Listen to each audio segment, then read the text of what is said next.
আসসালামু আলাইকুম, সবাই কেমন আছেন? আশা করি সবাই ভালো আছেন। আল্লাহর রহমতে আমিও ভালো আছি। এগুলো হচ্ছে কী শাক বলেন তো, দেখি চিনতে পারেন কিনা। কী শাক এগুলো? এগুলো হচ্ছে পাট শাক, নাইলা শাক বলে। পাট শাক অনেকে বলে, পাট শাক অনেকে বলে নাইলা শাক। তো এই পাট শাক আর লেবানিসরা বলে মুখিয়ে, মুখিয়ে বলে, পাট শাকের মুখিয়ে বলে। তো এই মুখিয়ে রান্না করবো আজকে আমি। পাট শাক রান্না করবো মুরগির মাংস দিয়ে, তাও আবার বিদেশি স্টাইলে, বিদেশিরা যেভাবে খায়। তো বিদেশি স্টাইলে পাট শাকটা আমি রান্না করব। তো এই শাকটা আমি এখন ধুয়ে পরিষ্কার করে নেব। তো পাট শাক রান্না করার জন্য আমি এই জায়গায় 1 কেজি মুরগি নিয়ে নিলাম, ব্রয়লার মুরগি।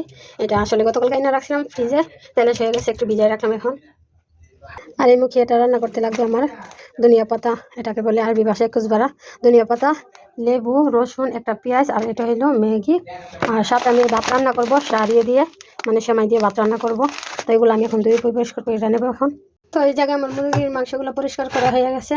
আমি যে পেঁয়াজটা নিয়েছিলাম, পেঁয়াজটা একটু কাইটা 2-3টা তেজপাতা আর অল্প একটু খাল দিয়ে দিলাম। তো খালগুলো দেওয়ার পরে আমি পাতিলে পানি দিয়ে দেবো।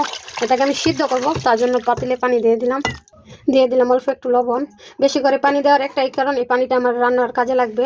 আমি যে মুখে এটা রান্না করব, পাট শাকটা আর ভাত রান্না করব, এই দুটোটাতেই মুরগির মাংসের পানিটা দেবো, তার জন্য একটু বাড়িয়ে দিয়ে দিলাম। তো এই দেখেন আমার অলরেডি মুরগিগুলো সিদ্ধ হয়ে আসছে। আর একটু সিদ্ধ করবো, 2-3 মিনিট পরে নামিয়ে নেব।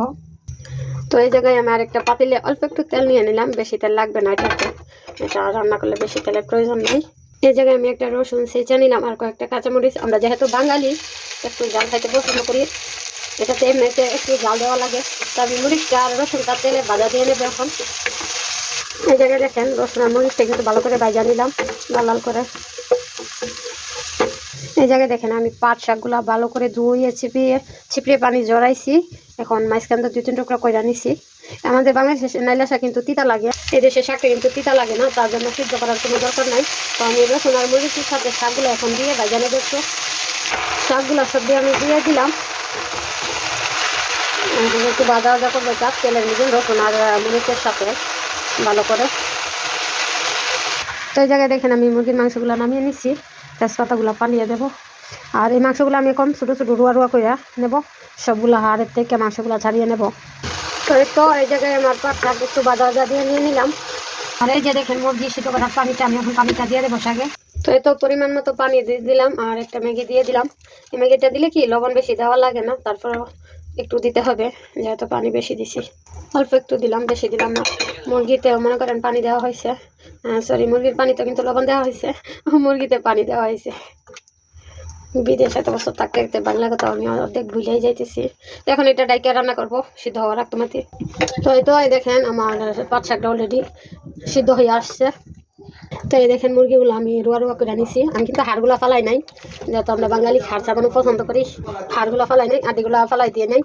দেখেন আটিগুলো কিন্তু সাথে দিছি, চাবাই খাওয়া যাইব, চাইলে কিন্তু পালন যাইব।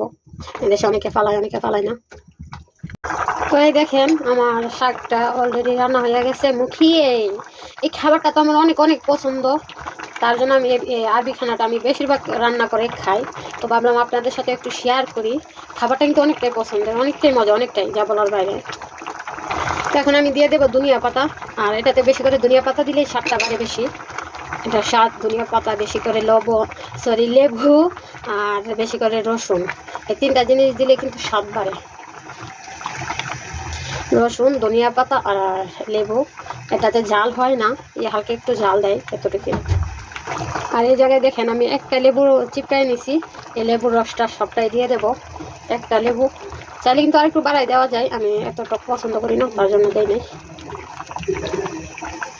তো লেবুর রস দিয়ে আমি জালটা বন্ধ করে দিছি। দেখেন অনেকটাই ঘন হয়েছে, কিন্তু এটা এরকমই একটু ঘন জল জল টাইপের থাকবো।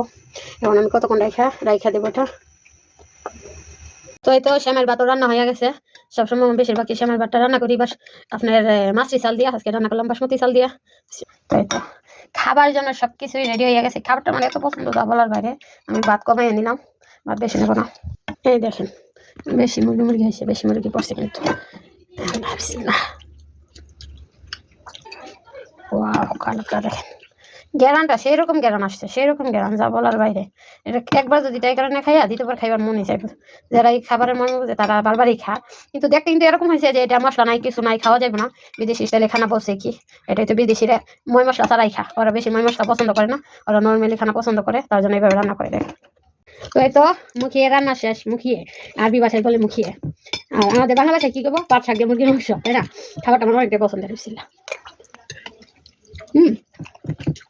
এখন রান্না করে দেরি করে নেই, খাইতে বসে গেছি। আপনার ময় মশলা ছাড়া এত মজা খাবার রান্না করা যায়। আমাদের দেশের মধ্যে দুইটা বাচ্চাকে, একটা আছে তিতা লাগে আর একটা খাবারের যেটা তিতা লাগে না।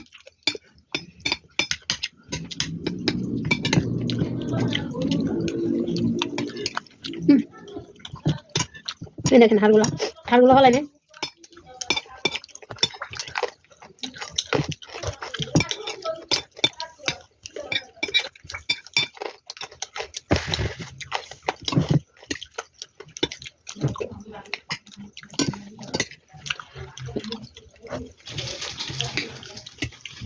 সবাই একবার হলে ট্রাই করবেন। সবাই ভালো থাকবেন, সুস্থ থাকবেন। আল্লাহ হাফেজ।